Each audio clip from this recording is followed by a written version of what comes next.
Bonjour mes amis. Allez, météo vibratoire de ce mois de mars. Alors, globalement, dans quelle énergie on va être collectivement ce mois de mars, plus ou moins fortement suivant nos ouvertures? Quelles vont être les potentialités de ce mois de mars? Alors, où est-ce que le mois de mars va nous amener? 2024, le mois de mars.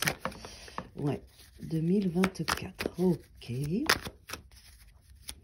Bon, déjà, on voit là, je ne sais pas si vous voyez, on a des cartes qui sont assez éparpillées. Ça me raconte qu'il y aura plusieurs espaces, plusieurs domaines qui vont être travaillés. Oh, superbe.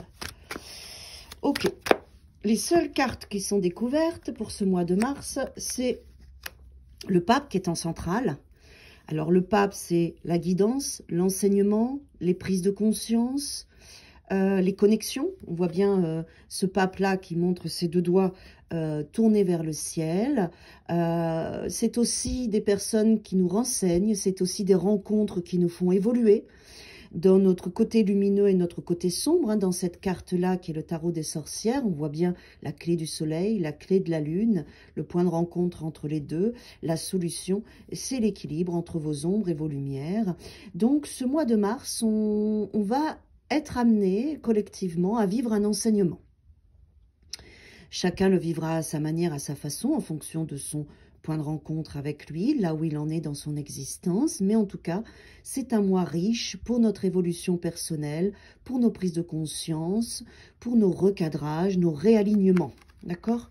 Le grand prêtre, il est aussi dans cette notion de foi en ce qui est, en ce qui arrive. Ayez la foi dans ce qui arrive au mois de mars. Parce que là, on a quand même un valet de bâton qui, dans ce jeu de cartes, et on le voit bien, il nous donne une information.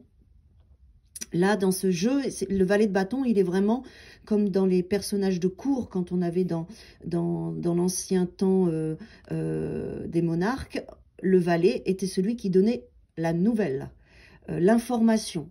Et là, on voit bien que ce valet, il vient donner une information, il vient donner une nouvelle qui va nous apporter un enseignement au niveau collectif, mais aussi au niveau individuel. D'accord ?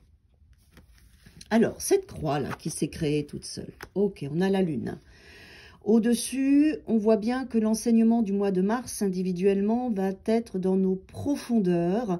La lune, elle vient toujours révéler notre inconscient, le rendre conscient pour qu'on puisse aller stimuler des profondeurs en nous qui sont riches. On retrouve des clés là que je vois, d'accord? C'est comme si cette lune va être, et en plus le pape il montre la lune, donc où c'est les phases de lune qui vont nous amener dans des enseignements très importants au mois de mars, ou en tout cas le collectif va nous amener à creuser dans nos profondeurs pour mettre en lumière des informations, des choses de nous, comme le valet, des nouveaux apprentissages, des choses qui démarrent.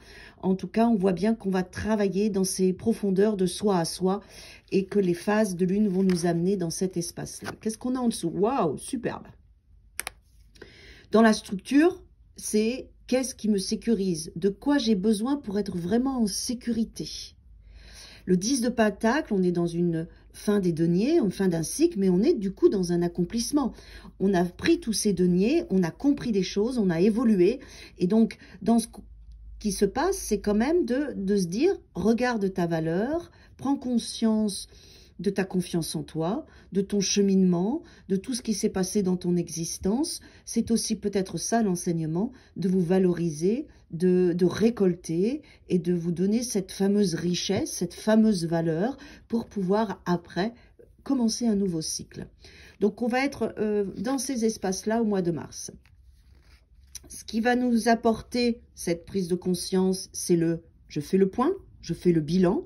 On a un 7 de Pentacle qui est une potentialité, comme le valet. Le 7 de Pentacle, c'est où je m'arrête, je fais un stop et je regarde ce que j'ai déjà pour me donner ce 10 de denier. Ou je me pose pour récolter ce qui est déjà là. D'accord? Et vers quoi on va? Ok. On va vers un as d'épée et un 7 de bâton. Je défends mes pensées, mes croyances, mes convictions. Ce que je suis, ce que je veux, ce que je ne veux pas. Pour moi, il va y avoir un enracinement dans votre vérité, votre authenticité. Vous allez avoir des prises de conscience sur vous, sur votre vie, sur ce qui est bon pour vous et ce qui ne l'est pas. Et en fait, vous allez défendre vos convictions, parce que le 7 des bâtons, c'est vraiment ça. Mais en même temps, il y a une fleur sur son bâton, donc vous savez le faire avec beaucoup comment on appelle ça, d'art positif, j'ai pas le terme, excusez-moi.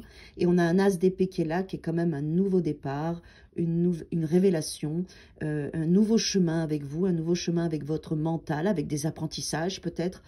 Voilà, en tout cas, c'est un mois, le mois de mars, pour moi, quand je vois toutes ces cartes rassemblées, c'est un mois qui va vous faire travailler dans vos profondeurs et pour vous donner une structure beaucoup plus apaisante et sécurisante, pour consolider tout ce que vous êtes et pouvoir après suivre un nouveau chemin, une nouvelle destinée en sachant vous défendre, en sachant mettre des limites aux autres, en sachant, on a 2-7, hein, en sachant vous poser, en sachant vous comprendre, vous aimer. Il y a un bel enseignement de l'amour de soi, un bel enseignement aussi de vos potentialités, ce que j'entends, de qui vous êtes et de ce que vous pouvez apporter et de votre chemin. Voilà, pour moi, c'est vraiment tout ça confondu, plus ou moins fortement, pour chacun, pour ce mois de mars. Très beau mois de mars à tous et à toutes.